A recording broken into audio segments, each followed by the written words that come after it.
Alors mes amis, bienvenue dans une nouvelle vidéo de mise à jour sur XRP. C'est vendredi, donc il est à nouveau temps de jeter un œil au graphique XRP.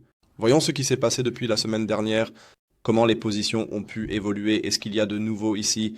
Et bien sûr, quelles sont mes prévisions pour les jours et semaines à venir.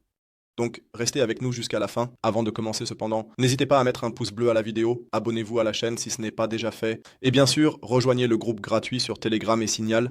Alors rejoignez-nous, vous obtiendrez les infos récentes. Si vous cherchez une plateforme pour traders du XRP, faites-le sur ma partenaire, échangez sur BingX. Vous trouverez le lien dans la description de la vidéo, dans la section des commentaires. Vous pouvez profiter davantage si vous vous inscrivez pour la première fois. Hier, vous obtenez même un petit avantage parce que avec ces points, vous pouvez même avoir un carnaval.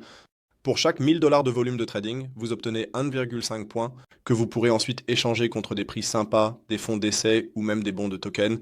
Alors, n'hésitez pas à participer, inscrivez-vous, le lien est dans la description de la vidéo. Donc, nous tradons actuellement le XRP à 3,10 $. En fait, cela a parfaitement fonctionné la semaine dernière, comme nous l'avions souhaité. Lundi, il y a eu cette chute rapide et brutale vers le bas dans notre pivot R1 ou sur notre tendance haussière. Celle-ci, en fait, c'était très très bien fait. La moyenne mobile simple à 200 périodes sur une vue de 4 heures a été légèrement épargnée, mais ce n'est pas ce qui m'importait. L'essentiel, c'est que la tendance est encore intacte et nous avons rebondi exactement là où nous étions finalement le week-end dernier.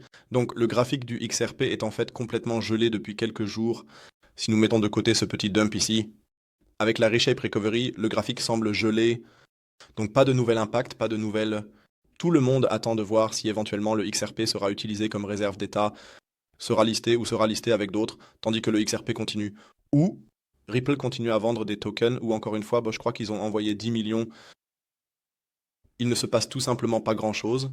L'engouement semble un peu s'être estompé, car la situation des nouvelles a de nouveau clairement diminué, ce qui représente bien sûr toujours un risque. Et c'était notre scénario. Baissier dont nous avons déjà parlé la semaine dernière. On a ce dump qu'il a fait. Nous montons. Encore une fois, moi, ça ne passe pas par le Golden Pocket, et cela déclenche donc le prochain dump. Mais cela ne se produirait que... Et maintenant, attention, si le Bitcoin tombe aussi vers le bas, donc vous devez vraiment faire très attention à ça. Je mettrai ce truc ici avec un stop loss relativement serré. Si vous voulez vraiment shorter, je shorterai vraiment ce truc ici, uniquement avec un stop loss à environ 3,24 ou quelque chose comme ça, ce qui représenterait quand même 5%. Mais au moins, il faut limiter le risque. Personnellement, je reste encore un peu à l'écart ici. Au moins, attendons un peu ce que le week-end pourrait encore apporter. Mais je suis fondamentalement d'accord si Bitcoin redescend un peu, que nous puissions au moins voir le XRP un peu plus bas, mais que nous descendions directement instantanément vers mon objectif à long terme de 1,95 ou bien 2 dollars, ou bien je doute maintenant qu'on descende à 1,065. Est-ce que Bitcoin va maintenant subir une énorme correction ou le marché va-t-il s'effondrer complètement? D'accord. Dans ce cas, XRP va certainement descendre aussi. Pour le moment, je continuerai à observer la situation plutôt que d'agir. On peut vraiment essayer de faire du short avec ces 5% de risque, aussi avec un levier de 3 ou 5 au maximum, et bien sûr en tenant compte de votre conscience du risque de ce que vous faites ici. C'est vraiment, vraiment important, car XRP peut rebondir plus vite que vous ne le pensez. Et vous savez, ma boîte de vente, c'est toujours ce gros tavers ici en haut. Nous avons encore de la marge. Si une saison des altcoins devait arriver, avec quoi je commence vraiment à compter lentement dans les 1 ou 2 prochaines semaines? Cela pourrait-il vraiment être le cas? Que nous montions encore une fois dans la dernière étape? Et ensuite, je dirais, nous verrons ce plus grand crash. Ce sont les deux options que nous avons sur lesquelles nous devons maintenant nous concentrer. XRP parviendra-t-il à repasser durablement au-dessus du Golden Pocket? Alors c'est bien sûr haussier, il faut le dire.